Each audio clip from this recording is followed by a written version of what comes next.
Assalomu alaykum, hurmatli asalarichilar. Mana bugun 30-mart sanasi. Hozirgi kunda qilayotgan ishlarim haqida ozgina video olmoqchi edim. Sizlarga manfaatli bo'ladigan bo'lsa xursand bo'laman. Mana endi hozirgi kunda nima ishlar qilish mumkin? Hozir asosiy qilinadigan ish bu mana shira kelib turibdi, arilar kuchli holatga kelib qoldi. Endi ona ari yetishtirishimiz kerak. Ona ari yetishtirish uchun mana oilalar tayyorlab qo'ydik shaharlarda. Mana arilarimiz mana shu holatda. Xo'p, 3 4 5 6 7 8 9 10 ramka. 10 ramka zich ari. Bu 10 ramka arimizda xo'p 8 ta 9 tasi to'liq rasplot ovqatli. Bunaqali ozgina rasplot emas, pechat, rosa chiqishga kelgan rasplot 5 kun bo'ldi. Bularni mana shu ramkaga yig'ilgan, shu yashikka to'plangan. 9 ta rasplot, bitta chiroyli gulchangli asalli ramka, qolganlarida ham gulchang asal yetarli. Shunaqa baquvvat holatda qilib arilar zichlandi. Endi bular hali yoshlarlar anchagina chiqib oldi. Endi bu oilalarga biz mana naslli ona arimizdan tuxum olib ekib beramiz. Bugun shu ishni qilaman. Endi mana bundan buyog'i ona ari ko'paytirishga harakat ishlari boshlandi. Mana shunga o'xshagan oilalardan tayyorlangan. Bu oilaga xo'p 35 dona ekamiz. Bir ekkanda 3 kun turadi. 3 kunda bular o'sha tortilgan lichinkalarni yaxshilab suti bilan to'ydiradi. 3 kundan keyin buni olib o'rniga yana ekiladi. 3-4 martagacha eksa bo'ladi bitta oilaga. 3 marta 4 martadan keyin arilar qarib qoladi. Ko'p sut kuymay qo'yadi. O'sha 3 marta yaxshi. Endi ona ari chiqarishda nimaga ahamiyat berish kerak? G'umbak sotib olishda. Xo'p, ko'pchilik masalan Telegram kanallarda reklama beryapti. G'umbaklarni ko'radigan bo'lsangiz, juda kichkina, sifatsiz g'umbaklar. Biz agar ona ari g'umbak sotib oladigan bo'lsak, biz o'sha narsaga ahamiyat berishimiz kerak. Qanaqa oilaga ekilgan u g'umbaklar? Necha ramka ari bo'lgan, arini zichligi qanaqa bo'lgan? Bir xiliga endi matkavodlarni yomonlashmasu, 4 ramka ariga 2 ramka ari qoqib beryapti-da, 6 ramka zich ari bo'lyapti-da, o'sha ariga ekishyapti. Ekkanda ham 30 ta 35 ta emas, 50 ta ekishadi. 50 tadan 40 ta, 45 ta tortadi. Endi o'zlaring o'ylab ko'ringlar. Xo'p, bizda 10 ramka arimiz 8 ta rasplot deylik. 8 ta rasplotdan 2 ramkadan ari chiqsa, bu oilada 16-20 ramka atrofida ari yig'iladi. Xo'p.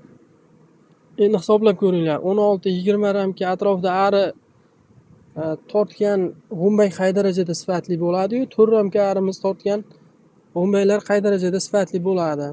Xo'p, oilada g'umbak sifatli yetilishi uchun xo'p, oilada yosh ari, o'sha sut quyadigan yosh ari ko'p bo'lishi kerak. Shunda g'umbaklar sutga to'liq to'yadi. O'shanda matkalar issiqligi, ovqat yetarli bo'lib, zo'r bir yetuk matkalar yetilishi mumkin. Agar bu oilamiz 4-5 ramka siyrak ari bo'ladigan bo'lsa, oilada issiqligi, uni yetarlicha sut bilan ta'minlash ishlari yaxshi bo'lmaydi. Shuning orqasidan matkalarning gavdasi yirik bo'lishi mumkin, lekin ertaga asal sezoniga kelganda buni matkalarni tuxum qo'yish foizida farq qiladi. Bu oilada yetilgan g'umbaklar, matkalar 2000-2,5 mingta stabilniy tuxum qo'yadigan bo'lsa, u arilar 1000 ta, 1200 tadan o'tkaza olmasdan shu 6 ramka, 5 ramkada turaveradi. O'sha tarafiga ahamiyat berish kerak. 10 mingdan qaranglar, 10 mingdan olingan g'umbak hech qachon qoplamaydi, ishonaveringlar. Birovni yomonlashmas, orqasidan gapirishmas, ochiq maslahat.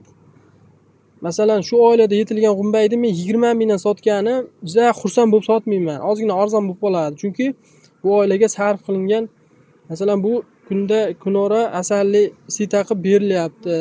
Uning ustiga menda bir 15-20 ramka ari to'planyapti. Bu ari o'zi to'plashni o'zi mana bitta rasploti arisi bilan 150 ming bo'lyapti hozir. Endi hisoblab ko'ringlar. 8 ta 10 ta rasplot bo'lsa 1,5 million. Borganda shu arini o'zi 1,5 millionga tayyor bo'lyapti. Mana shu start yo'rimiz. Endi hisoblanglar. 10 mingdan sotsam bundan men e, qilgan mehnatimga, sarf qilgan xarajatimni qoplay olamanmi, yo'qmi? Endi hisoblab ko'ringlar. Agar men ham 4 ramkaga 50 ta ekib turib, uni hammasini 40 ta tortqizib 10 mingdan sotsam, o'sha haqiqiy qoplaveradi. Lekin birovni orqasidan gapirish emas bu narsa. Yangi asalarichilar hali har yili matkalar yaxshi chiqmasdan asal sezonida tuxum qo'yishini kamaytirib yuboradigan shu narsani guvohi bo'layotgan archilarga maslahatda endi. Xo'p, bunaqa oiladan yana mana yerda ham bor. Mana bu oilamiz ham mana 10 ramka hara. Bunda ham 8 tasi rasplod. Bularda ancha 50% rasplodi chiqib bo'lib qoldi. Zichligi juda yaxshi. Bularga ekamiz bugun, xudo xolasa, g'umbaylar sifatini ham ko'rsatishga harakat qilaman. Endi yana xo'p, bu g'umbaylarni yetishtirib biz qayerda o'rchitishim haqida ham ozgina qo'shimcha qilib ketay. Mana nukleuslarim ham tayyor bo'lib qoldi. Kraskalash ishlari davom etyapti. Hali ozgina chalasi bor. Mana oldin ham videoga olgan edim. Bu nukleuslarga mana bu ramkadan 3 donadan ketadi. Xo'p, ikkitasini qo'yaman men. Bittasiga ovqat quyadigan idishi bo'ladi. O'shanda ikkitaga mana bitta katta ramkani 4dan 1. Xo'p, endi ko'pchilik bu nukleus haqida so'rashdi. Arzon, budjetli nukleusda bu 250 ming, 300 mingdan sotib olgandan ko'ra menga mehnatim o'zimdan bo'lgan, lekin nukleus shu 50 ming atrofida tushgan. Endi mehnatim bir 50 ming desam 100 mingdan tushdi-da menga. Xo'p, mana ichki razmeri 38 sm. Mana yonlik devori 38 ga, bo'yi 18. 38 ga 18. Endi mana enini hisoblaydigan bo'lsak, mana 29,5 ga bo'yi 17. Xo'p, mana 3 ga bo'linadi. Bu har bitta qismi alohida ajraladi. Matkalar urchi 1-2 partiya, 3 partiya urishgandan keyin mana bu devorlar olinadi. Uchala uyadagi arlar birlashtirib kuzgacha saqlash mumkin zapas matkani. Kerak bo'lsa sotasiz, kerak bo'lsa maqsadga muvofiq ishlatsangiz bo'laveradi. Mana dimoxodlari shu o'rta qismidan ochilgan, setga qoqilgan. Mana oldida litogi bor. Mana orqa tarafida ham ikkita litogi bor. Mana qismlari boshqa rangda bo'yaladi. Xo'p. Shunaqa gaplar. Tom qismi mana oddiy Penapleksdan, ikkilik Penaplex bo'yab qo'yildi. Bo'yashdan maqsad bu Penapleksni quyoshda kuyib ketmasdan uzoqroq xizmat qiladi. Xo'p, shunaqa asalarchilar. Endi kimga mana ko'pchilik o'tgan safar shu nukleus haqida ma'lumot so'ragan edi. Bugungi videoga qo'shib ketdim. Razmerlar o'sha. Bu bitta narsa. Xo'p, mana buni 2likka 3,5lik rekadan qilingan. Mana 4 burchak holatda, keyin o'rtasiga Penaplex qadalgan. Ikki yoniga mana oddiy faner qadalgan. Juda ham qulay, arzon, yengil. Eng haligi qulay tarafi yengil buni. Yog'ochli uyacha baribir og'irroq bo'ladi bundan ko'ra. Keyin buni yana bir tarafi pol qismi ajraydi, shurplangan. Yozga borgandan keyin masalan bunaqa masalan shunga 10 ta ramka ketadi ichiga. Xo'p, nukleuslar masalan keraklicha matkalar urchitib, sezon yakunlandi.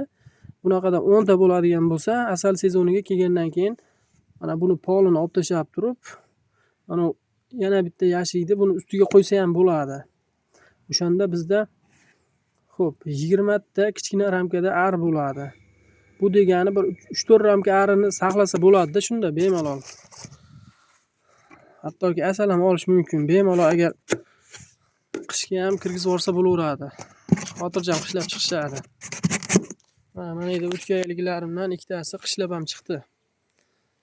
Buni tekda o'lib qolgan matkalarga buni matkasini olib ishlatdim. Hozir ortgan ash ikkita qoldi. Shunaqa gaplar, hurmatli asalarichilar. Hamma hozirgi haligi oilalarda bo'lib ko'paytiriladigan vaqtda shu sotib oladigan g'umbakka ahamiyat beringlar. Sifatli g'umbak bo'ladigan bo'lsa, bu yaxshi hosilli garov hisoblanadi. Agar sifatsiz kichkina g'umbakni olib kelib qo'yadigan bo'lsangiz, uni qabul qilishi ham qiyin bo'ladi. Arlar ham sezadi g'umbak qanaqaligini. Masalan, oddiy misol qilib aytganda, bitta odamning ko'rinishiga qarab, uni qanchalar jismonan baquvvatligini ko'rsa bo'ladi-ku, to'g'rimi? Agar u bir shug'ullangan, baquvvat, katta-katta yegan bo'lsa, o'zi ko'rinishdan bilinadi. Uni rangidan, turishidan. Agar nimjon bo'ladigan bo'lsa, uni masalan odam ham sezadi-da, bular ham sezadi, arlar ham. O'sha matga qay darajada sifatli, qay darajada yirik, uni qay darajada yaxshi yetilganligini yaxshi sezishadi. Agar sifatli g'umbak, sifatli matka bo'ladigan bo'lsa, qabul qilishi ham oson bo'ladi, keyin uni tez urchib kelishi ham oson bo'ladi. Shunaqa gaplar asalarichilar. E'tiborlaring uchun rahmat. Manfaatli bo'lgan bo'lsa xursandman. Kanalga a'zo bo'lib, like bosib qo'ysalaring xursand bo'laman. Barchalaringga omad.